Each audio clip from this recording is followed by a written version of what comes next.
Live on a Monday edition of the program, I am merely Bo. He is the great Z. How you living, buddy?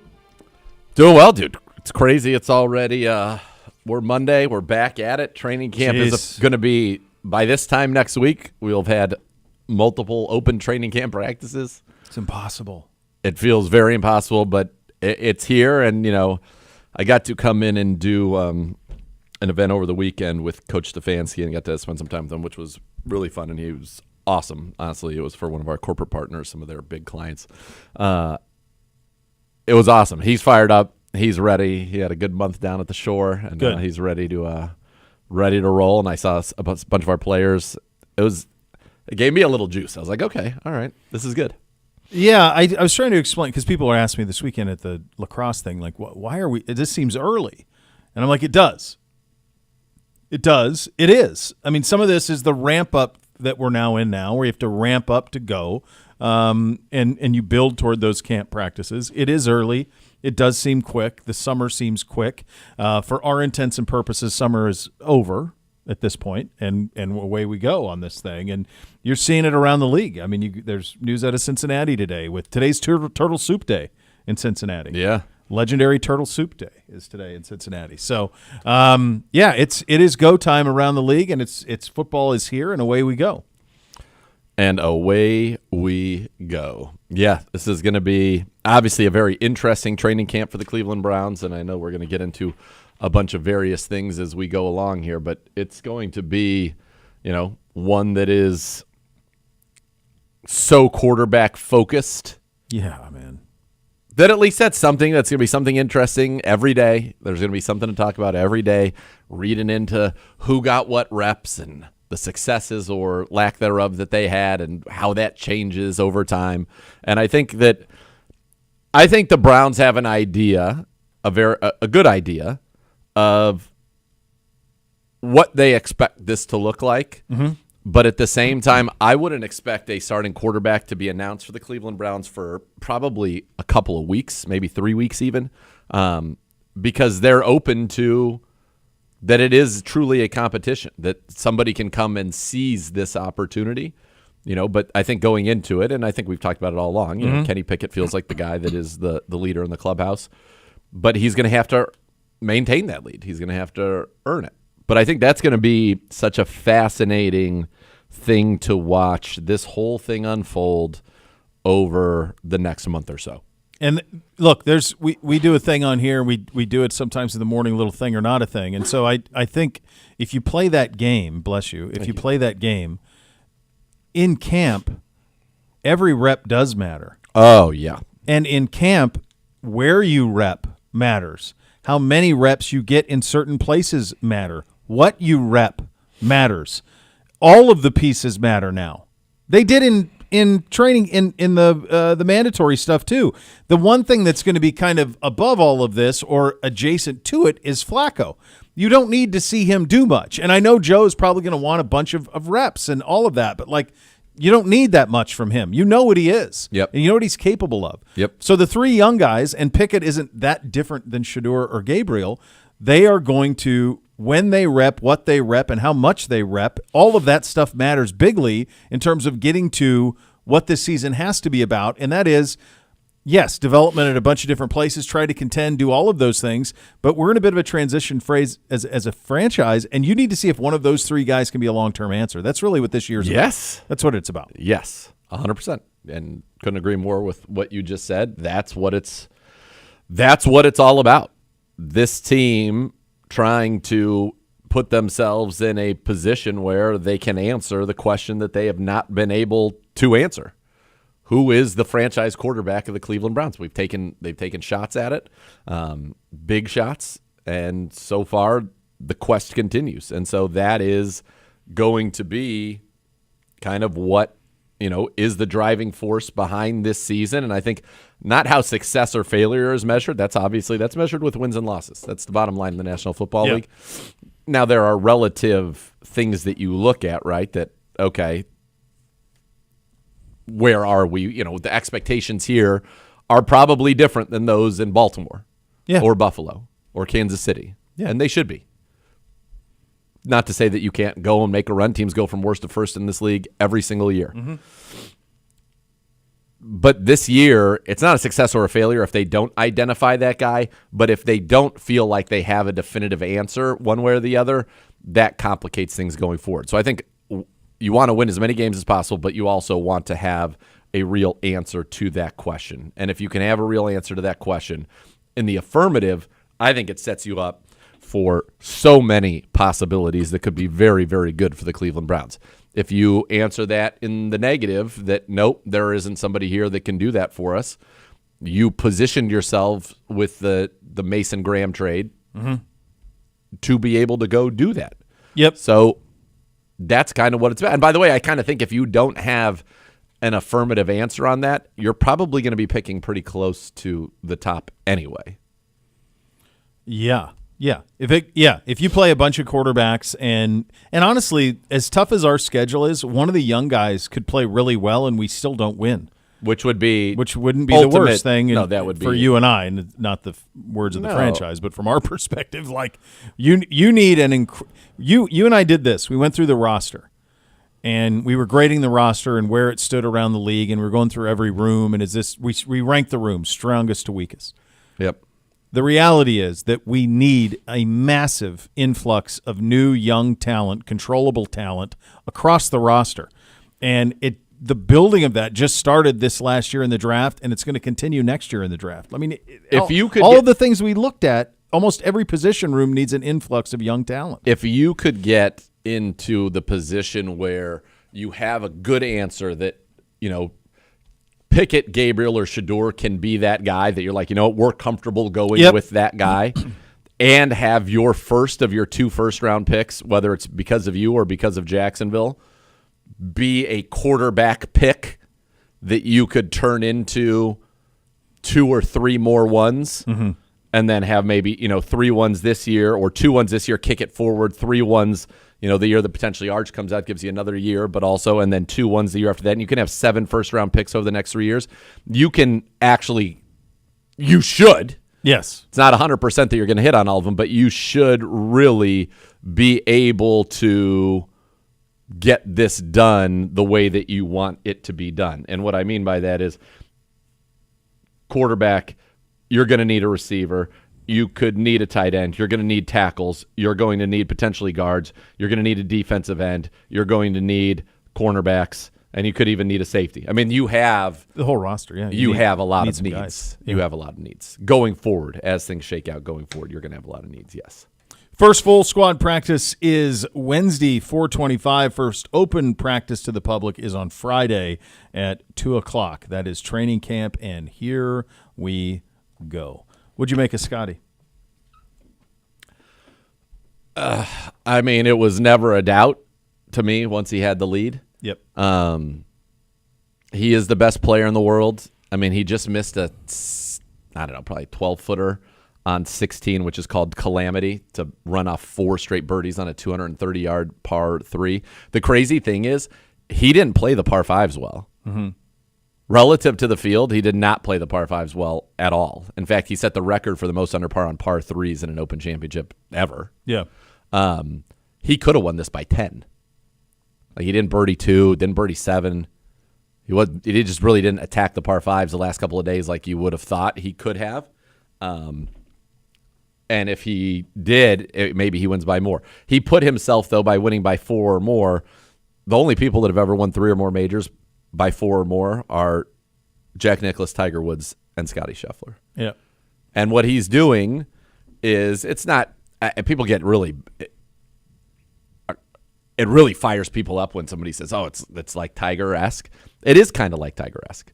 It's not the same level of dominance. I'd also say it's a different game now. There are so many players who can mash the ball. There are so many players who are elite players. I do think the live part of it, those guys clearly are not the same competitors that they were when they were on the tour. It seems like only DeChambeau can. But last year he won 1, but he's in the mix. I mean, he was 16 under. He went 78-63. I know, but he's 16 under Friday, Saturday, Sunday, right? Is that right? I think he went 78-60. He had a 65. 78-65. 65. Yeah, 65. 13 shots different in one day. Yeah. But like he's been the only one that's kind of been in the periphery of it. Like Kepka the rest really of hasn't been there. Dustin Johnson hasn't been there. No, it's and Rahm hasn't really been there. I think we are far enough along that I do think you have enough data to say that like they are not prepared for major golf, or that tour is not getting the best out of them for whatever the reason may be. Probably financial, most of it. I don't need to grind. You don't need to grind anymore. Yeah, you're good. But the who cares part of it, I think, is hurting them in these majors. I will say, so I really, obviously, I'm happy for Scott. I wish he were more fun. I wish there was just something about it. But even like he's happy, and he gave that interesting and quote before about, I don't know why I care that much, but I do, and separates it. And I thought, did you see Jordan Spieth afterwards said this guy Scheffler's he's not trying to grow the game. He's not trying to transcend the game like Tiger. Yeah. He doesn't do the stuff that all of us do with all the corporate, kind of, I guess, boondoggles or glad. He's like, he plays golf. He just happens to be really good at it. His friends are the same friends he's had his whole life. He likes to be with his wife and his kid, those are all great. Nobody says that you have to be bigger. Absolutely. He just happens to be so good. I mean, the best we got was like a 2-inch fist pump on, I think, 6 when he saved par. I'd love to see a little more. That's not who he's just methodical. Now, I will say what I enjoyed perhaps more than anything on Sunday, especially on the back nine. I think it's Haotong. I'm a Haotong Lee fan. I loved that guy. I loved everything about him. He was having the time of his life. He was the only person I saw who has ever gotten Scotty to engage with them like that. They were laughing and smiling, having a great time together. I was so happy for him. He made that birdie to finish tied for 4th. I was like pumped for him. What cool story. He just seemed like a cool guy. Yeah. And I was rooting for him more than I was rooting for Scotty because Scotty was inevitable. He was going to win. He needs the U.S. Open now. Oh, he'll get it. I think so. Yeah. Pebble would be a great place to do it. He's got that year? coming up in the next couple. Yeah. He's incredible. He's incredible. He has a swing that is unlike anybody else's on the planet. And he's just so in command. He had a double, which was shocking. Right. And then came back and went birdie, and then birdied, I think, 2 holes later, and then just coasted in, which is all he had to do. It's there's a little bit of Joker to it for the Nuggets. There's a little bit of that. Like, so good and just so kind of like just there, consistently good, but there's not a whole lot more to it than that. And Joker's not interested in any of the stuff either. Like he wants to go back and race his horses and all that stuff. Like this is a skill that he's really good at. Yep. And that's Scotty. And the thing for some of them, and I don't know, like, do you think Tiger's career is any different in this era where the purses are this big? Or do you think that he was we romanticize all of those guys because of their drive and the singularly focused and all of those things that they were, but financially they also weren't totally set the way that these guys are. Well, initially. Tiger was not initially though. Sure, he was by the time he got to the mid 2000s, of sure, but like early 90s, like when he's first getting going, there's a monetary part of it too. Sure. And for a lot of these guys, there isn't. They're correct. Set for beyond set, in large part because of Tiger. Yeah. So, I don't know. I think all of those things are in play. A couple of things on him. I saw a poll this morning that said, do you think that he will win 10? So majors? So it's Jack, Tiger, and Hagen are the 10. The guys who've won 10. Do you think he'll win 10 majors? And the poll was 75% yes, that he would. Now, I immediately said, the poll is wrong because you probably would have said something similar after Rory won, his 4th in 2014? They've won, so he's won 4 in the exact same, I think it was 25 majors for Rory, and same for Scheffler. Okay, so that I didn't know that, but that only buttresses my case. That coming out of Rory winning at Congressional, you would have said, oh, he's going to win 12. I mean, he's in his 20s. He's going to win 12 in his sleep, and then he won a decade. Yeah. Right? You might have said the same thing with Spieth after he'd won the 2 Masters and he won the U.S. Open and then he won an Open champion. All he's missing is the PGA. It's wild. He just feels like now he's cooked. But you wouldn't have thought that then. He felt like a machine. It felt like, if he's in it, he's going to win it. Yeah. You may have said not that I'm not talking about the Tiger thing. I'm saying the 10 major thing. You might have thought it about Koepka in the late teens, like he was a machine at the U.S. Open. Like to win the U.S. Open that way, to just pound it and just dominate U.S. Opens. You would have thought, well, gosh, maybe he can get to 10. And they're not. They're not. So, like, he's got the 4, like 6 more, and he said it post-round. I thought it was so good. He's like, stop with the Tiger stuff. Like, okay, I'm a quarter of the way there. Like, he won 15. Like, it's so far, and it doesn't strike me as someone who's going to do this at 45 or 42. I could honestly see him win a U.S. Open, have the career Grand Slam, and be like, I've made enough money. I've been really good at this. Like, I just want to go, like, chill. Yeah. Like, I could see him not even playing it out. Like, yeah. Here's the other thing about that sport, and we talk about it a lot. The golf season for the casual sports fan is now over. It's over. Which is crazy. I think a mistake. I agree with you. You and I talked about it. Agree. I think it's a critical mistake. Should have been one more in August. Absolutely. Absolutely. And I know the Ryder Cup's at Bethpage, but it's during football season. It's got no chance. Yeah. No chance. So now the golf people will love it, but like the non-golf people, once the Open Championship is done, it's done. You really couldn't have done better than Rory winning a Masters that the back 9 alone will be a 30 for 30. Totally. It's just crazy. 2 Scotties and J.J. Spahn, you're going to forget him, but you're not going to forget how ridiculously brutal Oakmont was. Yeah. And everything that came with it. The only guy you're going to remember that. Yeah, you're going to remember that. Golf could not have had a better year than it had. Agreed. Based on the characteristics and the people involved. I suppose if DeChambeau was in the final pairing with Rory at the Masters. Yeah. So, like, he was in the mix even. So it kind of went as good as it can go for them. Totally. Yeah. Totally. Yeah. I think you're right. Scotty winning the PGA, though, I don't even think I can even remember anything about that. I don't remember a single swing. And that was paid at Quail. Yep. But your Masters, you remember. Oakmont, you remember. And obviously Spahn. I think it will help him to be remembered by the putt he made on 18. Yeah. I think that helps him. And, right, you had Scotty twice. You had Rory. I mean, yeah, you had everything that you wanted. And Rory, while he didn't win. He was certainly in the mix in Ireland. The crowd was great for him this week. It stinks that I think that there's nothing to look for. The PGA, again, you and I have said this ad nauseum. It should be a Masters, kicks it off. Then you go ahead. There isn't a major in May, but you can get there are big tournaments in May. There's Jax is in May. It used to be in May, and the Players used to be in May. Yeah. Put two big ones in there. Yeah. Then you got the U.S. Open. Then you've got the Open. And I love that when you win, you're the champion golfer of the world. I just love it. I love that too. Yeah. Great. And then you'd have the PGA. And what the PGA should be is at crazy courses that you never see pros play on, that you've never seen a pro play on before. Like, I don't even care if it was every year, if the PGA just was out in Mesquite, Nevada. Yeah. But courses like that. Yeah. I think the other thing the PGA could do that would be really cool, it feels like the PGA and the U.S. Open, because U.S. Open gave up a lot of those, like, Congressional is going to be a PGA. That was forever U.S. Open. I think Baltusrol is going to be a PGA. So they kind of have some cross-pollination. Don't. Stay clear of each other. If the U.S. Open, be fine. U.S. Open, play Pebble, play Torrey, and then play all of those ultra-exclusive ones, fine. The Rhoda, whatever.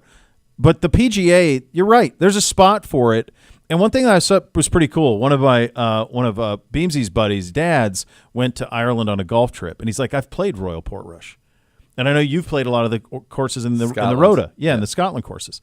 And it's like, that's pretty cool. Yeah. The PGA would be pretty cool to play all the courses you can play. Play Bethpage Black, play Whistling Straits.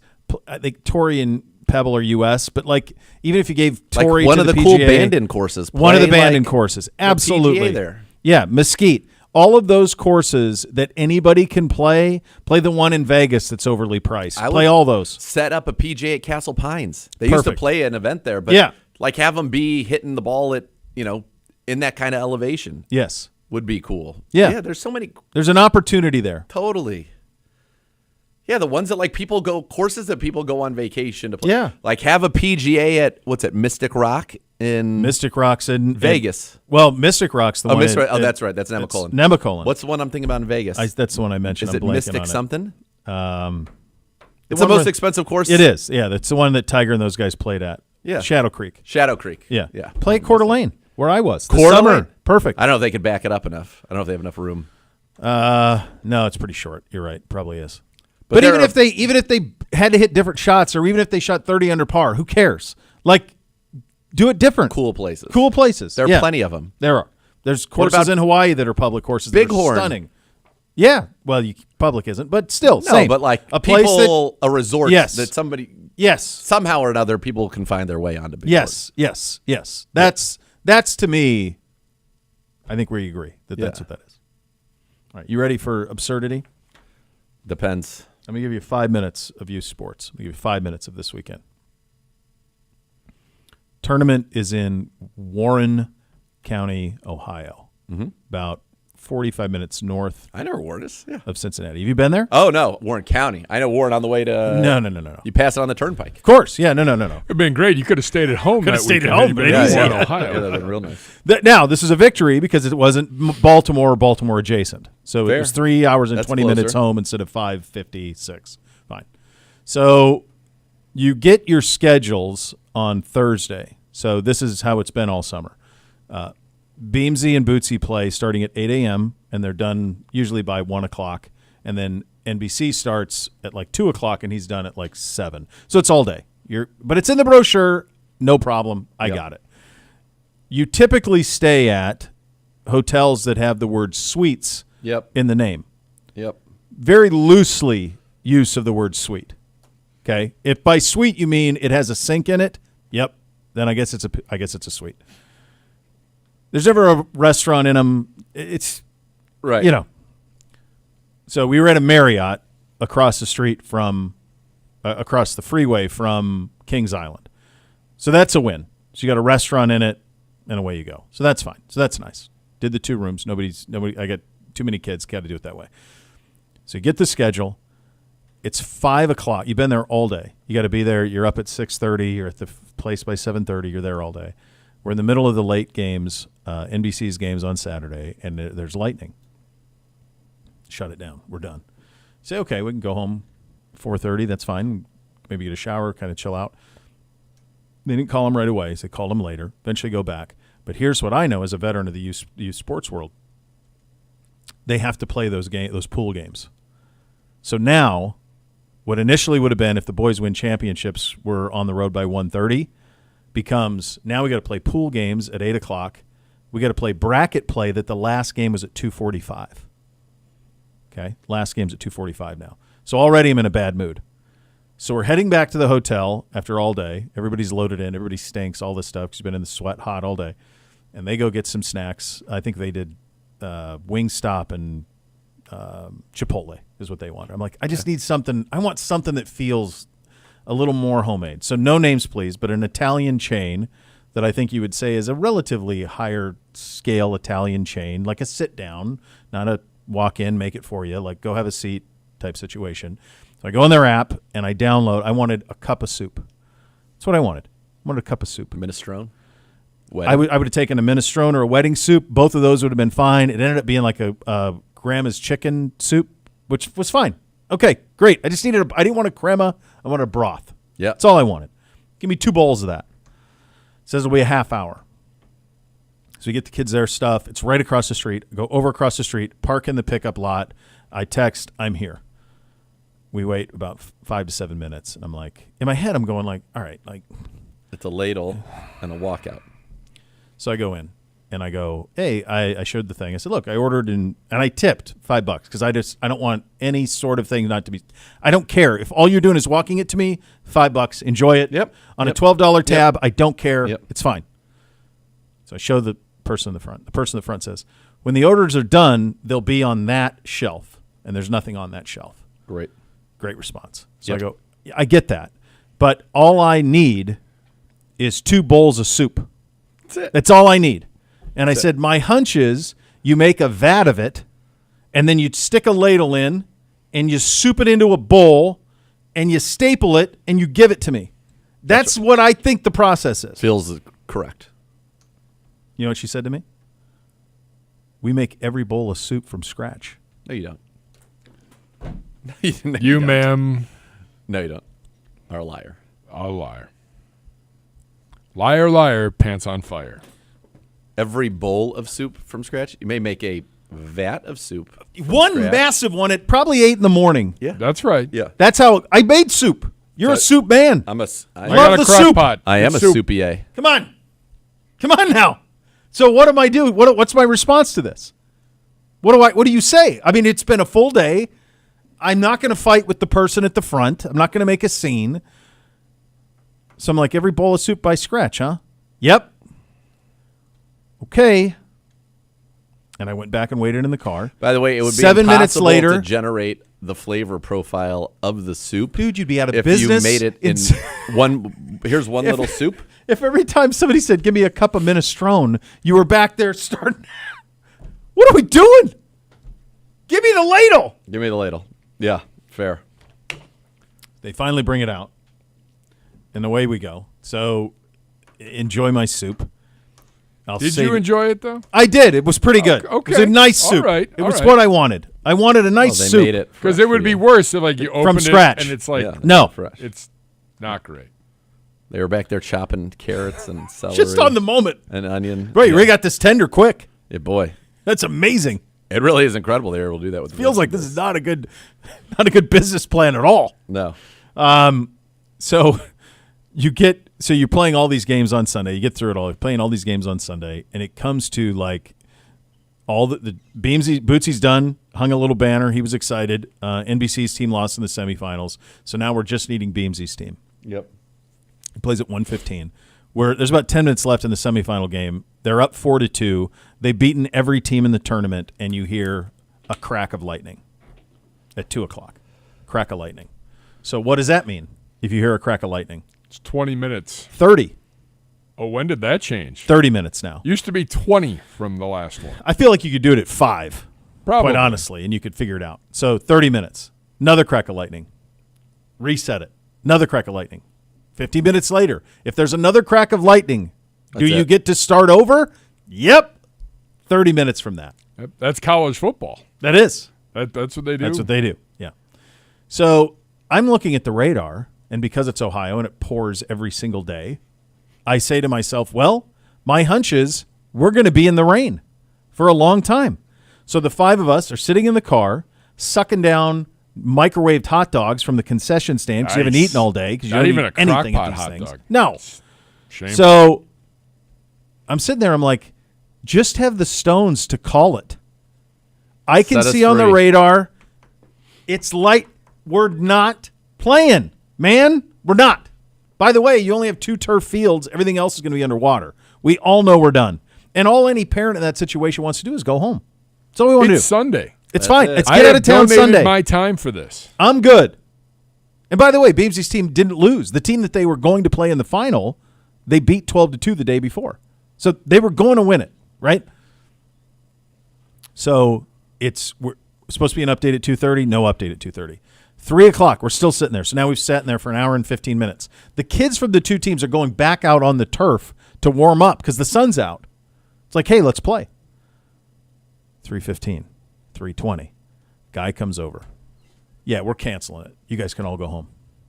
Could have done that a few hours ago. Brother, at 2:00.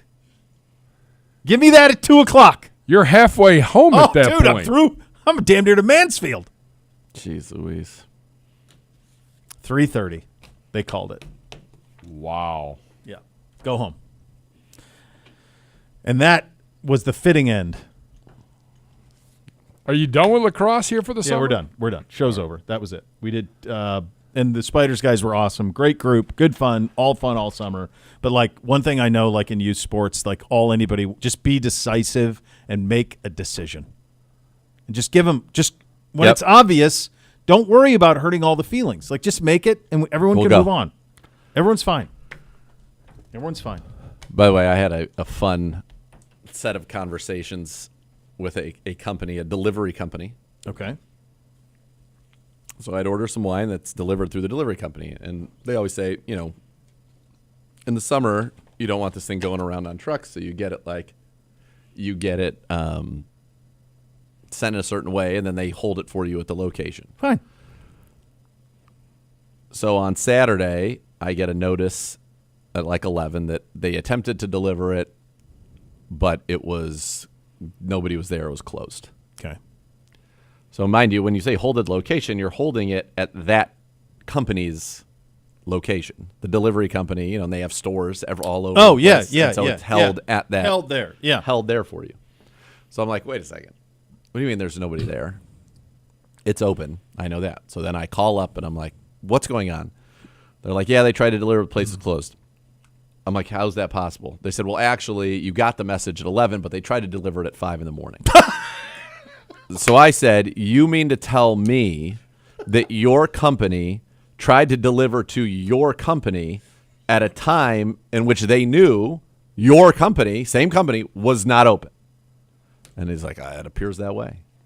And I go, what are we talking about here? I said, so now where is it? Is it just driving around on the truck in 85 degrees?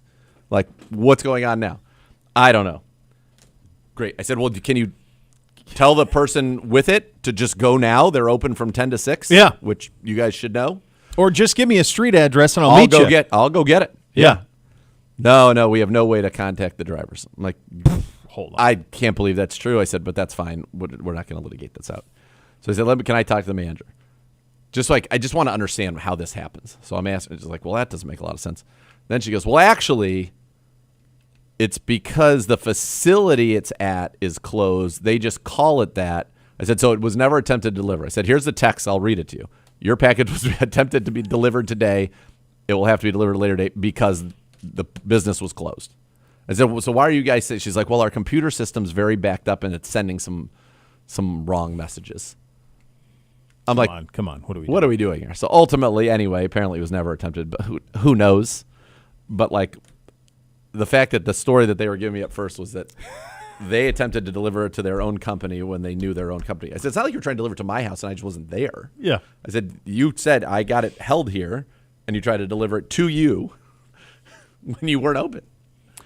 I do think, the absurdity of that, my favorite part of it, though, is we have no way to connect with the drivers. That is in line with we make every bowl of soup from scratch. That's an impossible scenario. Of course you can contact the drivers. They have cell phones. Yeah. Everyone. They know. You know who's delivering your packages. I can watch it on the app, drive around. Right. What are we talking about? Dude. Exactly. You said it, brother. Exactly. Those are your hot topics today, presented by University Hospitals, official healthcare partner of your Cleveland Browns. We will go around the sports world, including a pretty, I will say, not necessarily impactful in terms of that he was going to play or not, but a pretty surprising result for an NFL team today in terms of a season-ending injury. We will get to that, among other things, coming up next. You'll listen to Cleveland Browns Daily, presented by Ballybet, official sports betting partner of your Cleveland Browns on 850 ESPN Cleveland.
Season 2 Browns Backers presented by University Hospitals Rainbows Babies and Children in association with Cardinal Credit Union. The Browns official kid club is gearing up for another season of fun, ages 4 to 12. Get your kid a season full of Browns memories with exclusive gear, experiences, events, and plenty of surprises all season long. Visit juniorbrownsbackers.com to join today. News out of the sports world out of Tennessee today. Quarterback Will Levis undergoing shoulder surgery. He will do so on the 29th of July, and he will miss the 2025 season. The quarterback has been dealing with shoulder injury since last year and hopes to be ready for the 2026 season.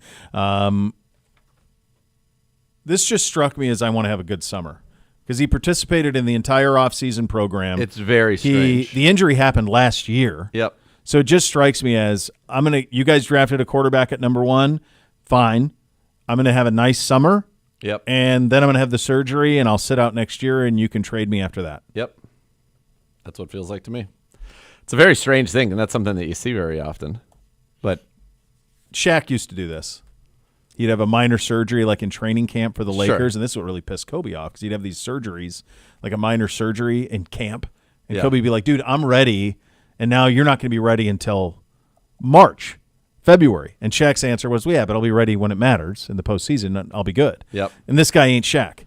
Nope. But that's what the read to me is that I'm gonna rehab while you pay me during the season. I'm not doing it in my summer.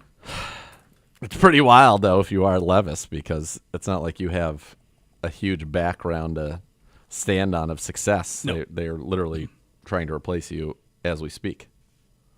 Have replaced you. Well, they have replaced you. Yeah. Not trying. And Well, I you think- can say trying. It I hasn't also been think- deemed a success yet. Yeah, it's but true. He has been replaced.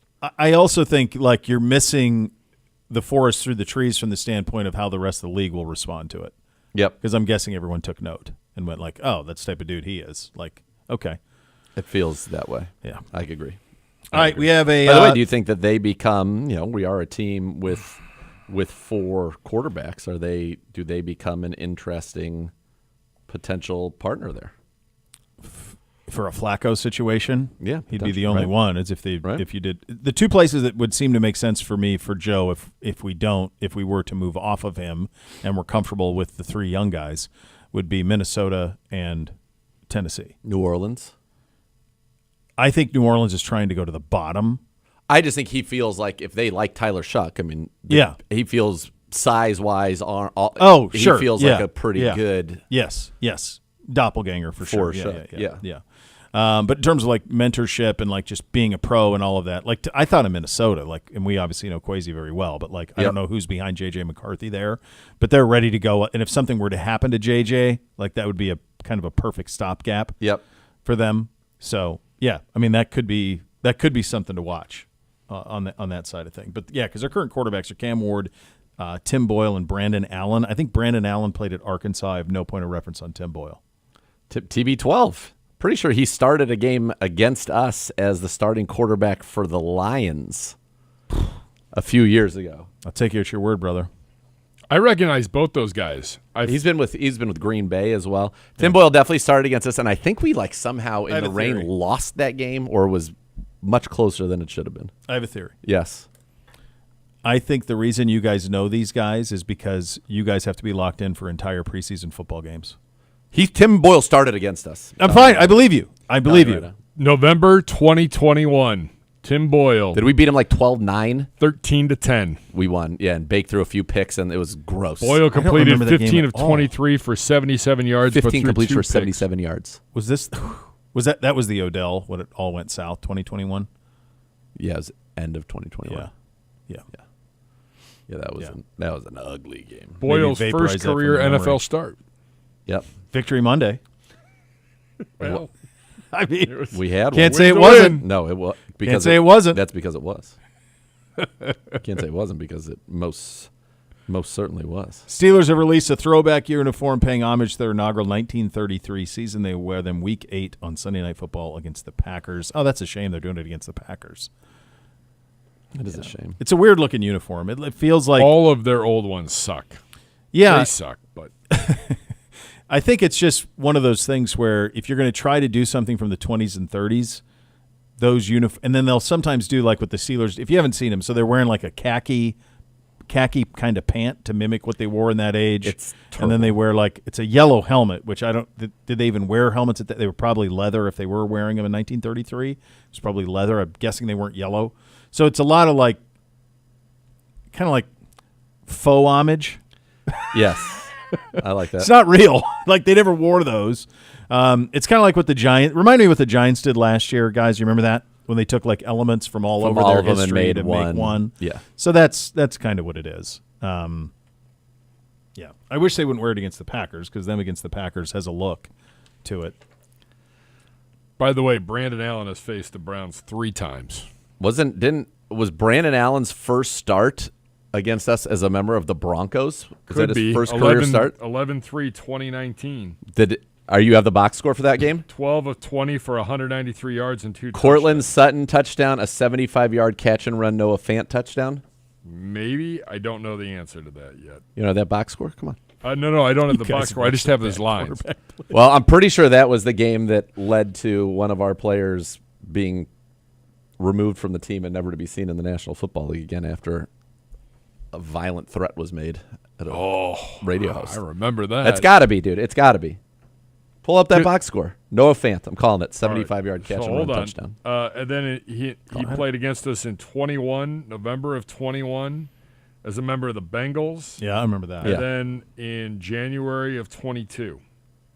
So Bengals again? Or that would have been Bengals again. So I think that was that. So you got those Burrow. late season starts. Yeah, Burrow. late season. Well, Noah 21. Fant had 3 catches for 115 yards and a touchdown. 24-19. How long was the touchdown? Might have been 80 even. Back then it might have been 20. Oh, boy. It's either 80 or 75. It should say long. Run, you have that? Well, Those we're stats, it should say looking at long. Here we go. Nope, maybe. Allen did play at Arkansas. Well, I'll filibuster for a second. I don't know. He has I'm looking played on on an iPhone. I don't have an six. Jeez, He's get played that. on 6 NFL teams: Jaguars, Rams, Denver, Cincinnati, San Francisco, and the Titans. Career 11-8, 11-8 touchdown to interception. He's thrown for 1,800 yards in his career. B. Allen has. You know how easy this is? You go to Noah Fant's career page, then you go to his best game of his career. Okay. And then you go to that box score because guess what? That was the best game of Noah Fant's career. Just released, by the way.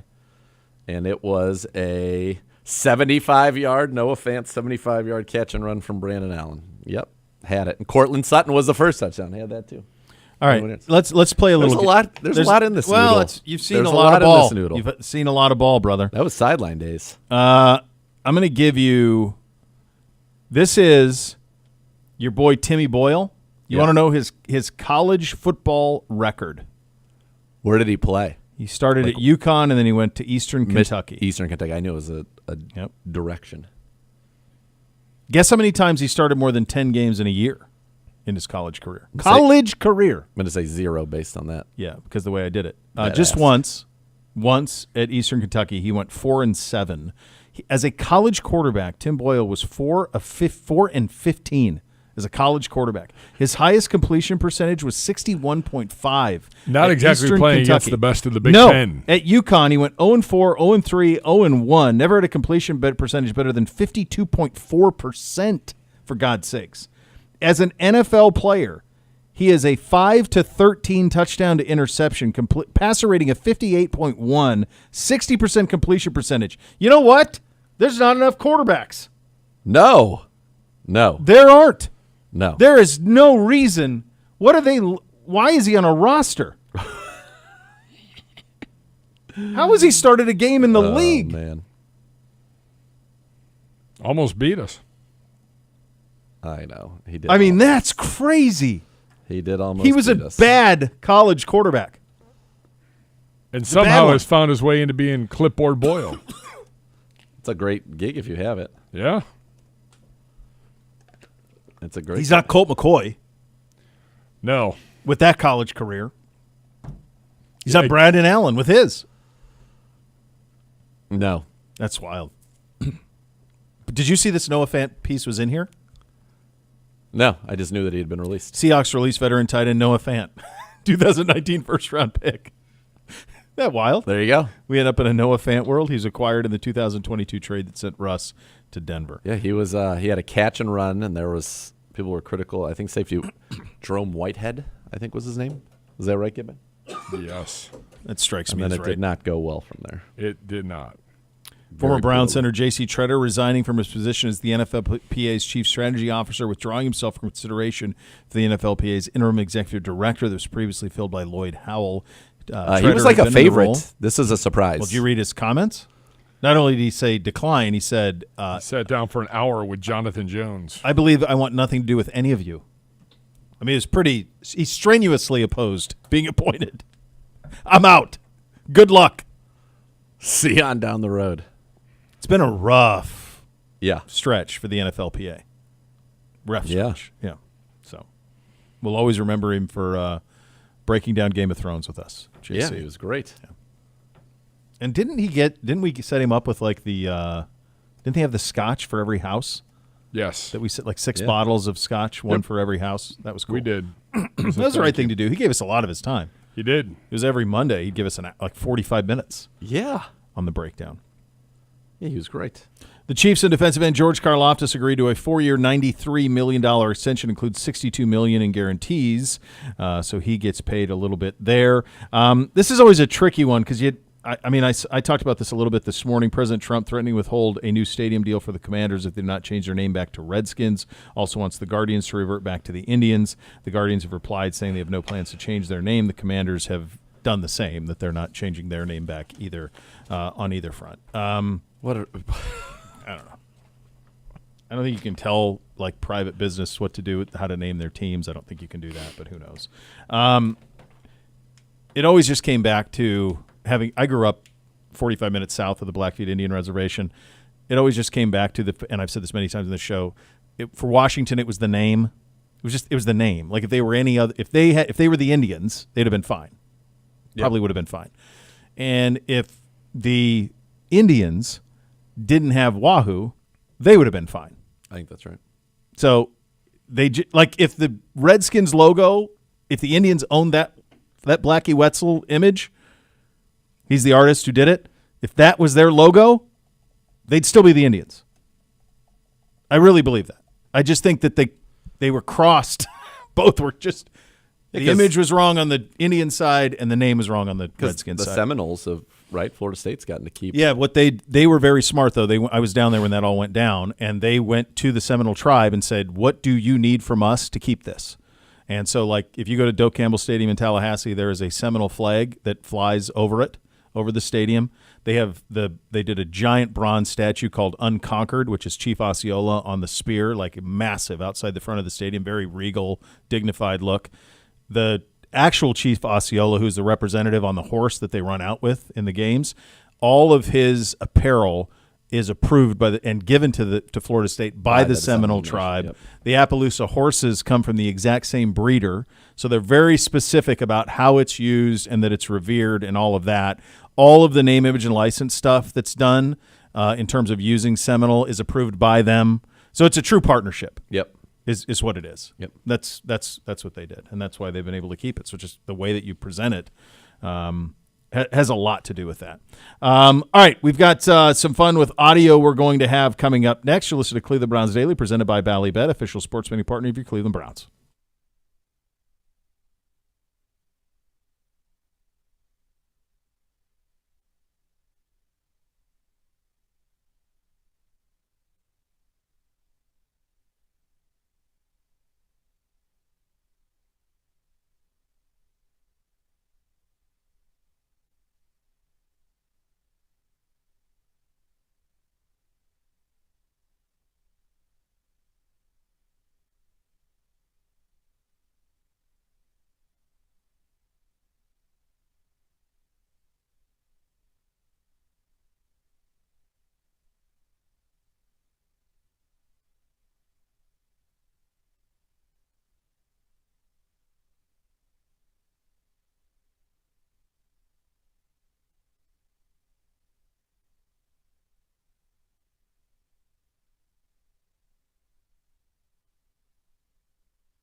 Your fam with the Ballybet Sportsbook app. Download today, get 50 back in bonus bets. You place the first bet of 10 or more. Ballybet, official sports betting partner of your Cleveland Browns. All right, let's go around the sports world with a little bit of audio. Let's start with Cowboys owner Jared Jones, if he views the Micah Parsons contract extension as an urgent matter. I don't view it as urgent at all. And, some say, using the basis that the earlier you get something done, the cheaper. Well, the earlier you get something done, a lot of times the more mistakes you make. And you might want to see a few more cards played, not just with that particular negotiation, but with the whole team. And so I know I'm kind of being a little defensive here, but the idea that the only success is getting a contract done at an early time is incorrect. And I'd rather pay more and get it right than I had pay less and screw it up. Do you think he ever wins another Super Bowl as the owner of the Dallas Cowboys? I wouldn't say no. I still think it's a place that people like to go. I think they have had some very talented teams. It feels like no, just because it's very hard to do so, but I wouldn't say in absolute terms, no. He's 82. They're not really close. I mean, they have Dak. So you got Dak, you got Parsons, you got CD Lamb and Pickens. They got some guys. Got good corners. They got some guys. Yeah, they've got some guys. But that does feel like they're in the kind of the back end of this window. Feels like they're in the third. They're preseason, at least on paper, third in that division. Yes. Eagles, defending Super Bowl champs, Commanders. Yeah. All right, let's listen in on the herd from Colin Cowherd. Let's start with Urban Meyer on with the herd if he thinks Nick Saban would go back to college. I don't think he'd go back to college. I don't see that fit. I think the whole idea that where the heck is Alabama? Why are they not in the top 10 in spending? I don't understand that one. And Coach DeBoer, I'd be asking some hard questions, say, what's the problem here? We can't compete, but we can't pay our players. So I agree with you. I would say very little to no chance he would get involved in college, but I think he would take phone calls from the NFL. I don't think he would do that either at this stage. Maybe. I think is he older than Belichick or younger? Saban? Yeah. I think older. I get He's that all 73. these guys are competitive and they want to keep going as long as they can, and they want to win, and they want to be the best that they can be. But dude, you're living your best life on game day. They don't. Here's the thing, though, is like I was actually surprised he did that because what he's signed now, he's got private. They do the private plane transport for him to and from and all that stuff. Yep. So it's not like he's stuck, like me at a roadside fill in the blank suites hotel. But at the same point, it is still a 6 a.m. Sunday wake up on air at 9 a.m. every Saturday.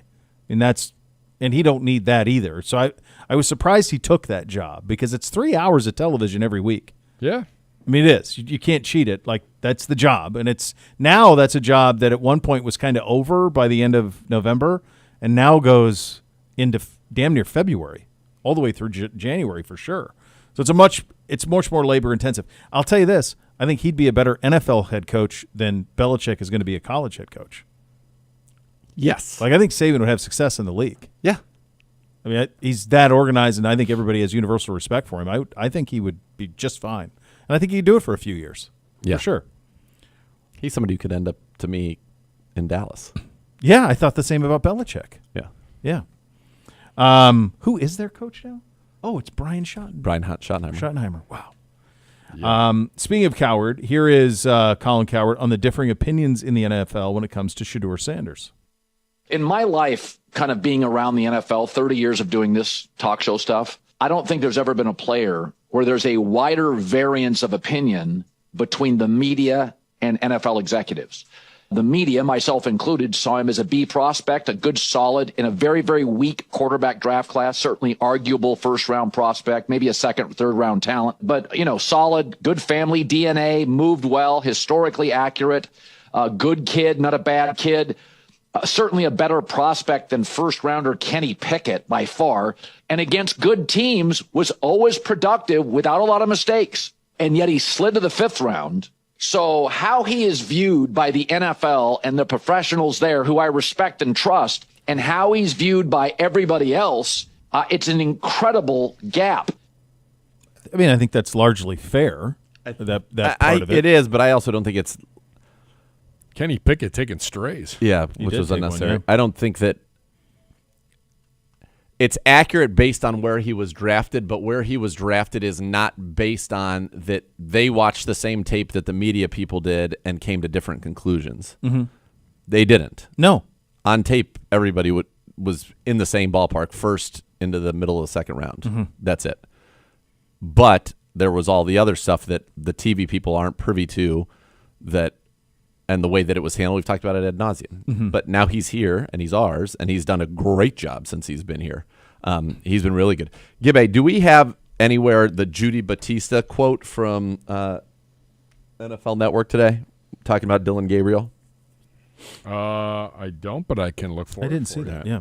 I should tell you, you're listening to WKNR 850 ESPN Cleveland, a good Karma brand station. Yeah, I mean, that's the way that we talked about this in the fallout of the draft and how all of that kind of shook out and why it went the way that it did. This was the thing I was alluding to earlier. This was Scotty. We talked a little bit about Scotty winning at the Open. He was asked about the comparisons to Tiger Woods. Here's what Scotty had to say. I still think they're a bit silly. You know, Tiger won, 15 majors? It's my 4th. Just got 1/4 of the way there. So I think Tiger stands alone in the game of golf. You know, he was inspirational for me growing up, and he was a very, very talented guy, and he was a special person to be able to be as good as he was in the game of golf. And I don't focus on that kind of stuff. That's not what motivates me. I'm not motivated by winning championships, and I don't look at the beginning of the year and just say, hey, I want to win X amount of tournaments. I want to win, whatever it is. I don't do that.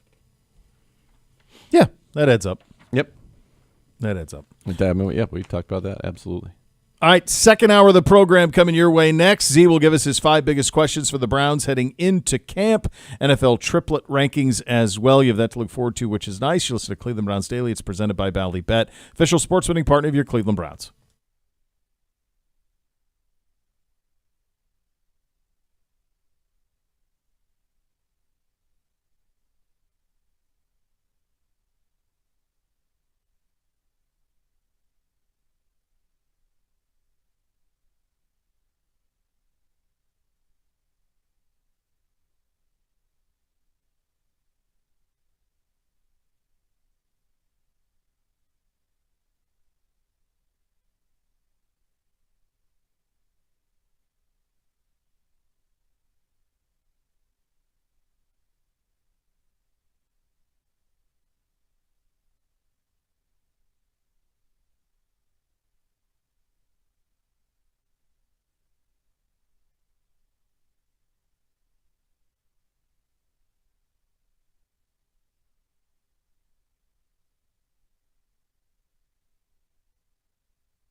Truck or motorcycle accident caused you injury? Call the injury lawyers at 1-800-ELK, Ohio for a free case review. Elk and Elk's proud partner of your Cleveland Browns. Z had mentioned this, and Gibby found it. This is Judy Batista on the NFL Network in regard to Dillon Gabriel.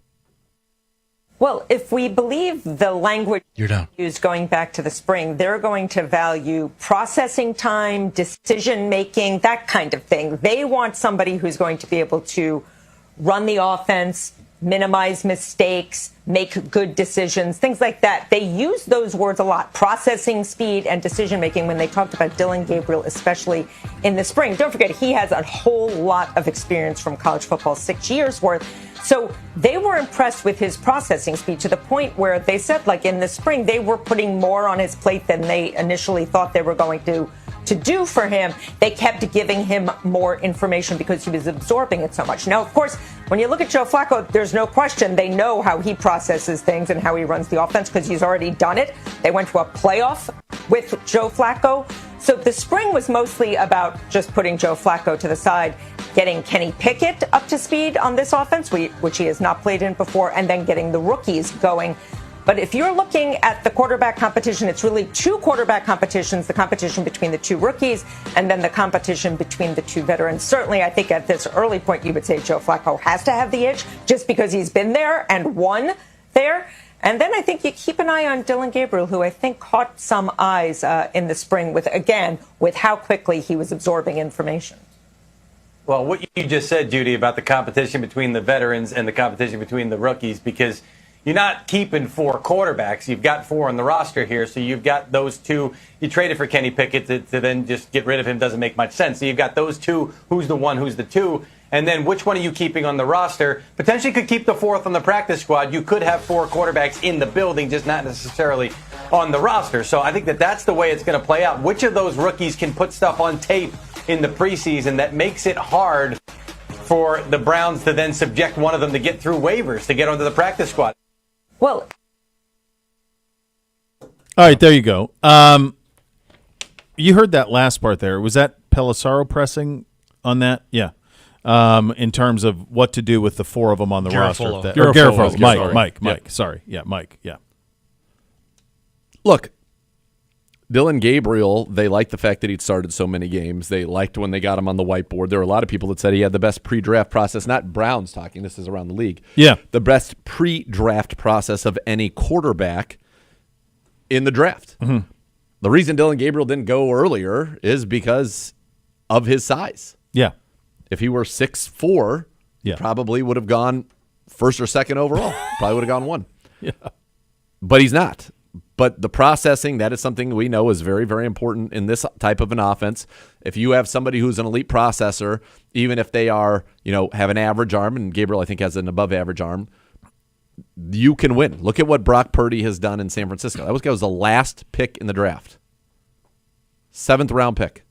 So it can be done, and they're very pleased with that aspect of him. I think if you look at the two, you would say, Shadeur is a better thrower of the football. Gabriel is a better processor right now. The ultimate is when you have all of it, and I think Shadeur needs to get up to speed, obviously, on being a processor and doing the things pre-snap and post-snap that you have to do in the NFL that he was not asked to do in college through no fault of his own. I want to make that abundantly clear. And then you're going to see where it's at. But that's kind of where we are. That's what's going on right now with these quarterbacks. And when we talk quarterbacks, I get dressed up. You look great. Thank you. Is there a little orange in that? It looks like there's maybe a little orange in the pattern. I think it might be a little red. I think it's a little red. Maybe just because it's pressed up against our oranges, oranger. Yeah, it pops a little bit more. Yeah, sure.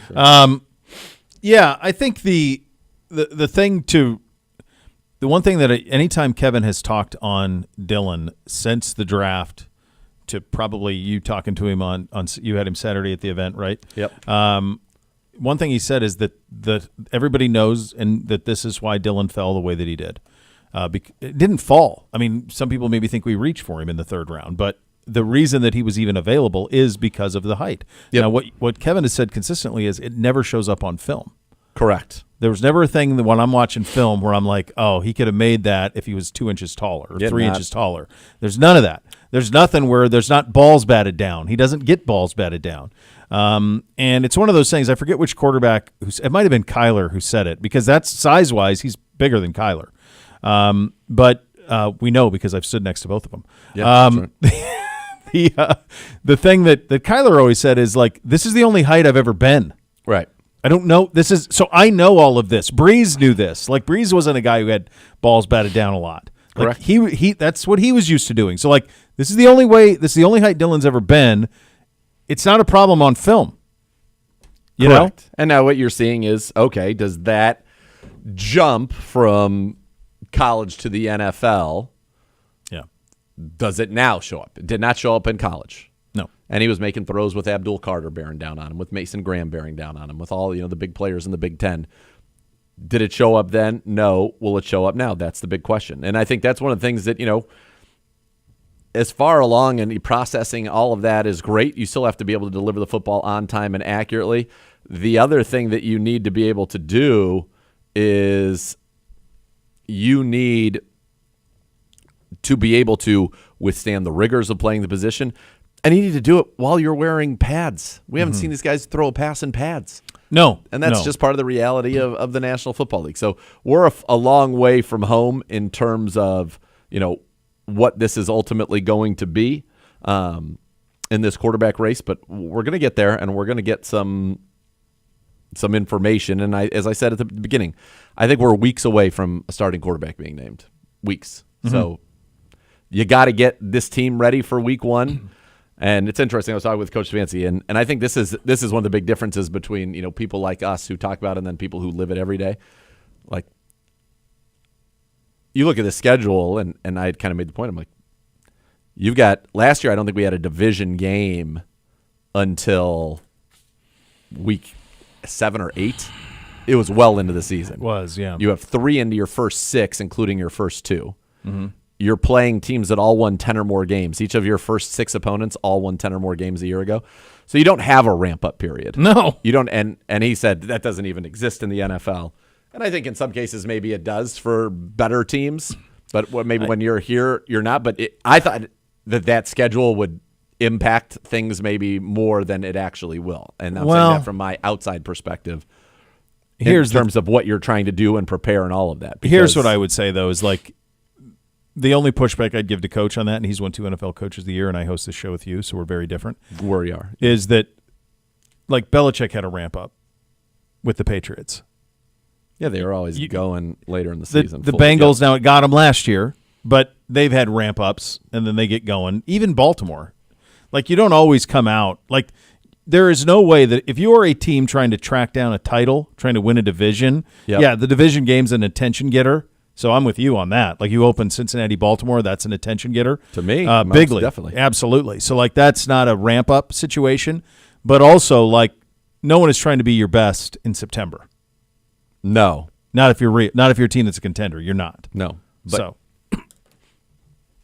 But in this case, if you want to be a contender, you're going to have to be better than some of the best in your division and conference, and some of the best in the NFC right out of the gate. Yeah, it's crazy. I mean, it's a really tough start with Bengals, Ravens, Packers at Lions, Vikings in London at Steelers. So yeah, and you lose one of those home games is not really a home game, right?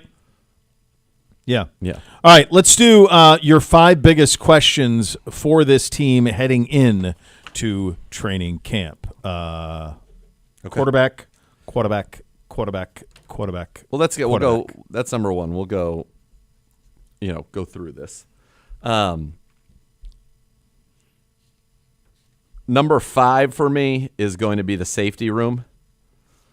So that's Ronnie Hickman in his first year as a starter, the veterans that were brought in, Jenkins and KZ. Who is the number 2 with Delpit, and I think it's going to be Hickman, and then who's the number 3? When we play some of our dime and nickel looks, this is a completely different room. Yeah, and it's a lot on Ronnie, but there's insurance now for him too, with guys that the coaching staff knows and some familiarity. And a big year is going to be needed for Delpit. I mean, Delpit needs to be a playmaker. If we're going to have success this year, our defense needs to be so dynamic, and our back end, Miles up front, Mason Graham up front, but our back end needs to be like turnover machines. Yep. That's what needs to happen. You need to have some pick sixes. Yeah, You need to have interceptions. You got to do it. Yeah, we're going to put ourselves in good positions. Number 4 for me, I'm going to stay away from running backs in this 5. Okay. We don't know what it is yet. Yeah. And I still feel like with Dylan Sampson and Jerome Ford, like it's not a bad room. Mm-hmm. It's not what we were hoping it was going to be, but then again, it might be. We just don't know. So that's why I'm keeping that one out of it, because I just don't know what that's going to be. Another one that I don't have in that people probably would say maybe you should have in is how quickly can Carson Schlesinger be in there? I think this is a real issue, the linebacking room, with the no JOK. Schlesinger, you draft him 33rd overall, like you need an immediate impact. Got to be a dude. Can Hall and Mason Graham get it going on the D-line? But I don't think those are the most pressing. I think number 4 is Dustin Hopkins back? Yes, D-Hop. I think we're going to play a lot of – I think when we win, I think we're going to be winning in close games where it's ball control, no mistakes, run the football, hit some shots when they're there, play really, really good defense. And to win in those, the year we went to the playoffs, D-Hop was money and helped us win a lot of those type of games. Yeah. So I think that's a big one. Is D-Hop back to being D-Hop? Number 3 is who is the number 2 wide receiver? Who is the number 3 wide receiver? Do we have a legitimate group of playmakers there? Do we have them? The leading candidate would be obviously Tillman and Deontay Johnson, but Tillman has health issues and Deontay Johnson has, I'm here on the league minimum issues. And why is that the case when I'm a former Pro Bowler who's still in their prime? So, as Thrash stepped up, can anybody step up? Is that room sufficient? Yeah. The number 2 question for me is the offensive line. Not so much the starters, but the depth. If there is an injury, is Zach Zinter ready to go? Is Luke Whippler back from his broken leg? Tevin Jenkins ready to go, started a lot of games. At tackle, it's Cornelius Lucas, and then who's the 4th tackle? Is there a viable 4th tackle? Yeah. And then obviously you have before you get to the big one, which we've talked about a lot. The wide receiver questions are massive. The playmaker questions are massive, and I think you can get some of that, as we've talked about a lot, from tight ends with Fannin and Chief. They can give you mismatch stuffs, and Fannin essentially will be kind of a de facto receiver by the time all is said and done. I agree with that. But you still got to have somebody out. Tillman, if Tillman can give you what he gave you in that stretch last year, yeah, he's great. That's you need that. Yeah. You really need that out of him. So that's critical. And then up front, you mentioned the depth part on the offensive line, but your starters at tackle, think about Jack last year in camp with all the injuries he dealt with. Remember him getting off the plane at the Greenbrier? Think about DeWand. Yeah. You got to we need 17 games. Yeah. Out of these guys. So it's massive. And then, of course, go ahead, number 1. Number 1's quarterback. Who is the quarterback starting? What is the plan? When will we see the rookies? Will we see the rookies? What does it look like? Are we able to operate effectively? All of it. That's it. That's where we're at. I'm going to be so fascinated by the first open camp is Friday. Thursday or Friday? Friday at 2:00. So that's the one we'll be able to see. I'm so fascinated to see the order, the amount of reps, what they're repping, who they're throwing to, who they're blocking for, because there just isn't enough time to do this. When I talked to Kevin in that final conversation we had before we kicked off for summer, I said that straight to him. I'm like, this isn't 75 Woody Hayes, 150 guys on the roster, 2-a-day practices, sometimes 3-a-days. Yep. He's got a finite amount of time that he's got to get a lot of work done and get a view of who these guys are, and he can't be messing around with every rep has to be accounted for. Yep. Every rep's critical. It's critical. So if you're out here on Friday, pay attention to that. Pay attention to who's playing with who. Pay attention to how much they're playing with other people. Pay attention to and how is it evolving over time based on performance. Does it change practice to practice? Right. I think he was they're the ones here in the beginning. You could see I some think of you're that. gonna right, but at some point, I think we're going to settle in. Right, we're going to settle into. Well, you guys will be in Carolina early August. Like, what's that look like? Joint practices to me do not feel like you're certainly not going to waste any reps there, but at the same time, it feels very important to me that if you believe, the young guys have an opportunity to maybe play, you need to see them in those real competitive situations against real opponents. Yes. Yeah.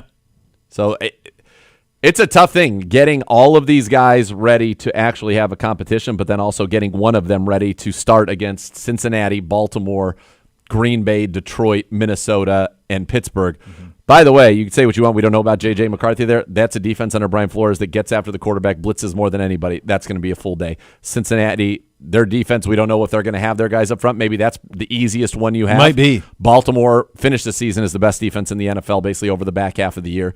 Detroit is a monster defense. Green Bay is an excellent defense. And the Steelers are always an excellent defense. Yeah, always. All right, you got to go meet with luminaries. I believe. All right. Gerard and I are going to continue after this quick timeout. You're listening to Cleveland Browns Daily, presented by Ballybet, official sports betting partner of your Cleveland Browns on 850 ESPN Cleveland.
Welcome back in Cleveland Browns Daily, presented by Ballybet, official sports betting partner of your Cleveland Browns. We head out now on the Twisted Tea hotline, joined by our great buddy Gerard Cherry. He joins us. The next level is coming up in about a half hour, but we're a little preview now. Brought to you by Twisted Tea Hard Iced Tea, official sponsor of your Cleveland Browns. Keep it twisted, Cleveland. Training camp, buddy. We are here. It does feel awful early to me to do this, to get back into this thing, but I guess here we are. Where is your headspace as this team heads to camp? Already some of these guys reported, but heads to first practices here on Wednesday and first open training camp practice by the time we get to Friday.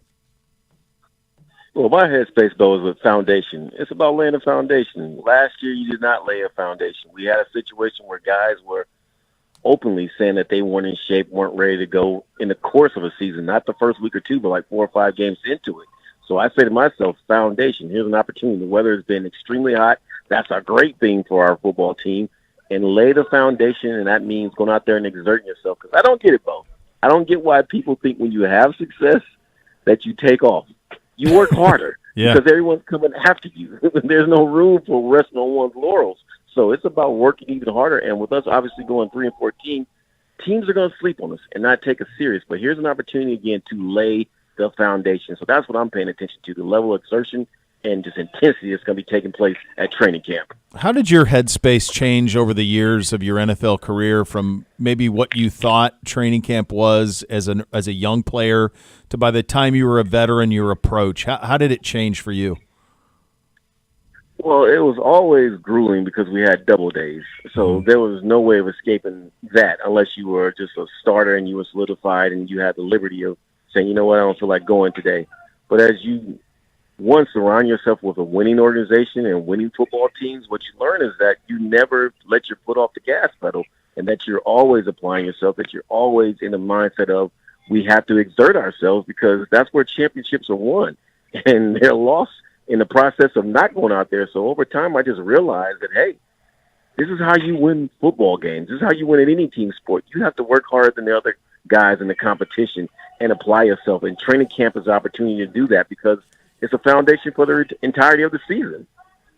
Yeah, it is. And I think for this team especially, you mentioned, last year and kind of the way all of that went and guys weren't all the way there right away the way they needed to be.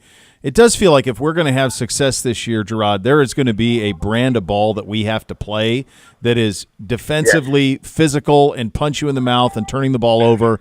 And then we're going to have to be the opposite of that offensively because we don't have playmakers everywhere. So I think this is a team that's going to have to be very much a punch-you-in-the-mouth team. Can you do that without being a punch-you-mouth team in practice and training camp? No, it's impossible. How are you going to execute something in the course of a football game if you're not operating with that mindset during the course of the week of practice? That's where it's all built. You're right on point with what you have to think. I mean, we're going to see a situation, there's nothing wrong with it, because I'm here to tell you, I literally won a Super Bowl with that approach of field position, trench warfare style of football, and it still works in this day and age. Did we not see the return of the running game be preeminent last year of the football world? So, again, don't beat yourself. And how many times last year did we watch games and say, we beat ourselves? I could tell you at least 6 or 7 L's that took place last year simply on mistakes made more on our part than what the other team was doing. So that right there is just a disciplined brand of practice in which guys aren't making mistakes, and you're seeing that during the course of the week, coupled with the idea that, yes, it's going to be grueling. We're going to out-tough you. And the last time I checked, you can't out-tough dudes by having cupcake practices. It don't work that way. No, it doesn't. It doesn't. Obviously, all of our attention by the time we get to the open practice on Friday and really over the next several weeks and months of summer here is the quarterback competition. And what does that look like? As a player, I obviously you didn't have to deal with this in New England, but were there places where you were in the middle of a quarterback competition in your career? Oh, yeah. I experienced it in New Orleans, and for about a week between the Super Bowl and the AFC Championship, there was a mini controversy regarding the quarterback competition, whether or not Drew Bledsoe or Tom Brady was still going to play. So I've been down that path before, and at some point, this is what I do know. Someone has to be defined as the starter. Someone has to be the focal point of the offense. You don't want that type of uncertainty, because when you have that type of uncertainty, you can split into factions. Oh, I'm on team Flacco. I'm on team Shadeur. I'm on team Gabriel. I'm on team Pickett. All those things can become a possibility, and you can divide your team, in this case, in quarters, let alone halves, right? So you don't want that at some point. Again, I give it coming out of the Carolina practice as when we really should know and want to know that who the guy is, and he's defined himself. But here's the problem. Well, if that guy has 2 bad practices and games leading up to that, then that puts him right back in the mix again. Well, the reason I ask this is and I deal with this far more in college than I do in the NFL, but I deal with this in college. It feels like every year at Ohio State when they have these conversations. And one of the things you hear when you talk to coaches, one of the most common things you hear is you can't fool the room. And at that position, the room will tell you who the starter is. By the way they play, by the way they practice, by their body language. And when you try to fool the room, it's fool's gold. It ends poorly. So in New Orleans, when you were in one of those, the New England thing's that's a wild situation in New England when you were there on that first Super Bowl team. But in New Orleans, when they had quarterback competitions, how did the coaches manage the room telling them who it was, even if they maybe had a different view of what it was? Well, they didn't care. They did a poor job. They made it about what they wanted to do, their agenda, and they didn't read the room. It was like, bump the room. We're going to do what we want to do. We drafted this guy. We want this guy to be the focal point of our football team, and who cares if this other guy is clearly better? So that was one of those situations where it was like, no, we have an agenda, and we're going to see this agenda through. And the end result was L's upon L's upon L's. Who were the quarterbacks in the New Orleans situation, Gerard? Can you just remind? I want to say Danny Warfel was involved. I want to say Billy Joe Tolbert was involved. Billy Joe Tolliver, maybe? I want to say, and maybe even Hobart or Tolliver was probably involved. And I also want to say Jake Delhomme may be involved. Okay. Yeah. And in one of those, it's one of those things where and that's why and this is what we've been saying, I know we've had a lot of fun here with the quarterback rep counter in minicamp and all of those things. But these reps that are going to start here on Wednesday when they have their first training camp practice, and that we'll get a real view of them on Friday, every single rep is critical. The quality of the rep is critical.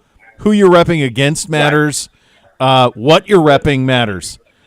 You're in a situation here where it's impossible to get 4 guys ready. It just is. There's not enough time. You had 2-a-days. Right. That doesn't exist anymore. It's over. You got an hour and 20 minutes. Right. And then it wasn't. So, they've got to be very efficient with their decisions here and how they give people reps. The idea that you can have a 4-person quarterback competition in the NFL, I just don't know how you possibly could if it's truly wide open. Right. Because, again, at some point, those reps are going to get too precious, and you just, again, how can a guy if you're going against a quarterback who's seeing majority of reps, who's going to be better prepared to win a football game? It just comes down to the math, right? But also, just to show you how messed up it was in New Orleans, I had probably 2 or 3 of these quarterback competitions because I forgot about Heath Schuler. I forgot about, what was Kerry's name? Here, I've got your whole list here, guys. Oh, Gibby's got it. Gibby's got it. Go ahead, Gibby.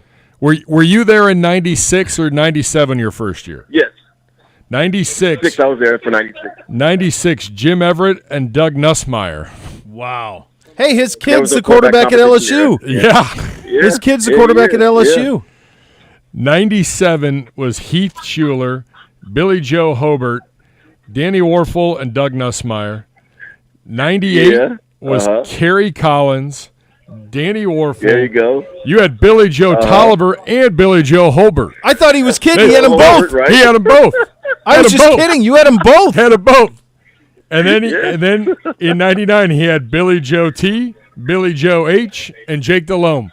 That's a lot of quarterbacks. Okay, hold on just a second. That's the most Louisiana quarterback room in the history of Louisiana. You had Billy Joe Tolliver, Billy Joe Hobart, and Jake Delhomme? Yeah. Yes. Yes. You go to Commander's Palace with that group, and that's regulars. That's unreal. Right? That is It was unreal, man. Believe me. Imagine the parallels, or just a matter of fact, that end of the spectrum, from that situation to New England. Dude, imagine the parallels in New Orleans, and this kind of fits into what we're trying to do now. When New Orleans lands Breeze, they're lost. It's an organization that's lost in the wilderness, and then they land Breeze, and it's never the same. Now you don't have to worry about it for a decade, 15 years. You don't have to worry about it. Right. And they were you just named like 12 guys in 4 years, Gibby. Yeah. Yeah. I mean, you think the Browns went through quarterbacks. There, right. That's wild. That's crazy to have Absolutely all of that. Crazy. Absolutely. Yeah, so I guess when you're out here, and you'll be out here on Friday, I'm sure. What are you looking for with those 4 quarterbacks? From what I saw in OTAs and minicamp, I'm looking to see, okay, if Shadeur is still throwing at 70% clips, and he's doing that still with pads on, at some point he's going to have to get some reps with the ones. I'll be looking to see if that happens. And then, as far as the other guys are concerned, I'm looking at Joe Flacco to see, okay, is he just kind of in the background, so he's going to get more reps and opportunities? And with Gabriel and Pickett, all right, did you make a jump over the course of being off as far as understanding the playbook and execution? Because in my mind right now, they're the leaders in the clubhouse based upon the free agency acquisition and draft position. Yeah. So those guys, I think, have the best chance to solidify themselves, but it's going to come down to making plays. Because as you alluded to earlier, it is about, simply put, making plays and putting guys in position to succeed. Because if you're not doing that, guys aren't going to follow you. All right, let's go to the other side of the ball. Defensively, Schlesinger is going to have to be in a big role. Obviously, he was drafted at the top of the second round. He's going to have to be a dude right away. He was great in minicamp, no pads, but looked great, especially with JOK out. What will let you know in the first couple of weeks you were a second-round pick. You know what that's like, and you know that there's a lot expected of you. What do you want to see from him to lead you to believe that he's going to be just fine? I want to – and this is the funny thing. So back in the day, we had what was called goal line drill. We don't have that anymore. We don't have run drill anymore. So as far as seeing the level of physicality, won't be able to really assess that till the actual games take place. But I do want to see for him just really being in the right place in the right time, and he was doing that during minicamp, so I think he's well on his way with that.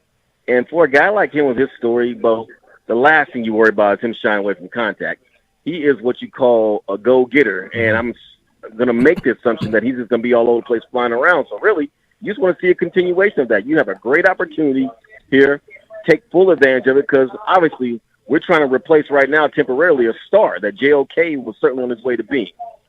Yes, he was. So that's the second-round running back. You and I have talked all this time, and Nathan have talked kind of all summer about the first-round pick, 4th overall, Mason Graham. People say, what are you going to tell us about Mason Graham? I'm like, look, dude, he was at minicamp. There was no pads. He's a D tackle. There's not much to see. Like, it's hard to see. So when they do get off, right? Like, what am I looking for, man? Like, he's a D tackle. There's not much.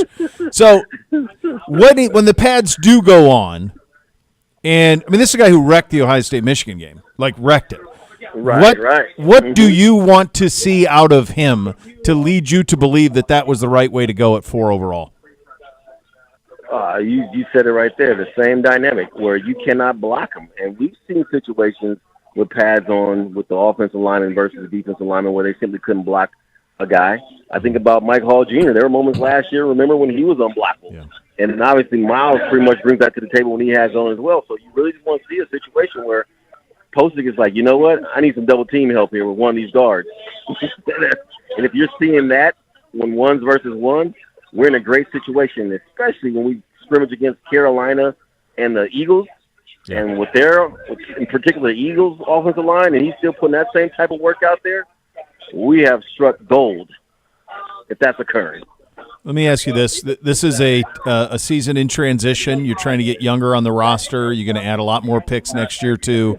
When you think of guys like Denzel and Miles and Joel, Teller, those guys that have been around a long time, that have been in the organization from a long time, what do we need to see from them leadership-wise over the course of the next 3 or 4 weeks?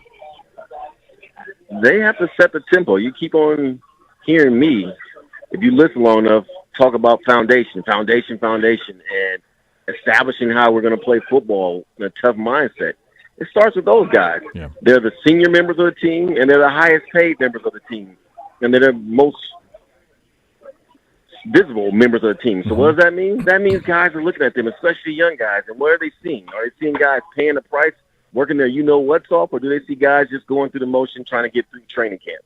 Because if this is just guys trying to get through training camp, then nothing's changed. But if it's guys who are, like, committed to excellence, if it's guys that are busting their you-know-what and very demonstrative verbally and physically of how they need to play at a very physical level, then we're in a great space. Because I'm here to tell you, Bo, you can win 8 or 9 football games in the NFL. That's just after Pittsburgh Steelers by not making mistakes and being more physical than the other team. You can. You really can. And you could be in the mix in a lot of ways. So much more to come. You're listening to Cleveland Browns Daily. We're presented by Ballybet, official sports betting partner of your Cleveland Browns on 850 ESPN Cleveland.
Not even say goodbye to Gerard. I was thinking he was with us for the whole 30 minutes, and so Gerard's great. And the next level will be coming up next year momentarily. So, oh, there he is. You look. Well, that was quick. Good to see you. Good to see you. Looking good. Get yourself plugged. You're almost there. You're right there. Right there. There he is. There's the kid back. Just lean in. We're back, baby. He's back and better than ever. We're back. There he is. Giving out a live camera zoom for the listening in the last 30 seconds. Hello, hey, there hello, he is. Looks great. Thank Looks you great. very much. Yeah. Good job. Good job. Good to job. see Good it. job. Yeah, there you go. Yeah. Yes. Anything exciting happen? We did a little training camp preview with Gerard. Nice. Various things that he was looking about. Actually, the most entertaining thing is listen to this quarterback room that he had in New Orleans. Billy Joe Tolliver, Billy Joe Hobart, I believe. Okay. And Jake Delhomme.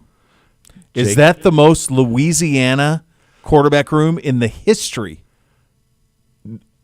Those names? Yes, but no, because there's one more that would have needed to be in that room, which would have been possible with the Saints, which would have been Bobby Hebert. Bobby Hebert. He's probably retired at that point.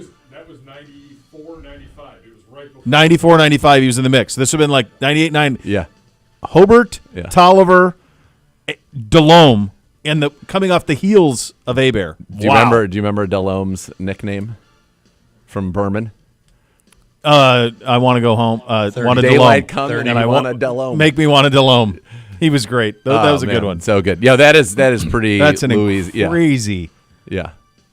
Was he a Raging Cajun? Wasn't Delhomme a Raging Cajun? I think he was. Feels like he should be. Yeah, I feel like he was. Yeah. All right, good to have you Hebert, back. by the way, is still on their broadcast, and so I've gotten to talk to him and do interviews with them pregame for their network and stuff. 15 out of central casting. Yeah, like, it's unbelievable. You almost need an interpreter. You do. He's unbelievable. He's their play-by-play guy. I think he's their. Isn't he their color guy? Color. Next level is next. We're back tomorrow. Cleveland Browns Daily, 8:50 ESPN Cleveland.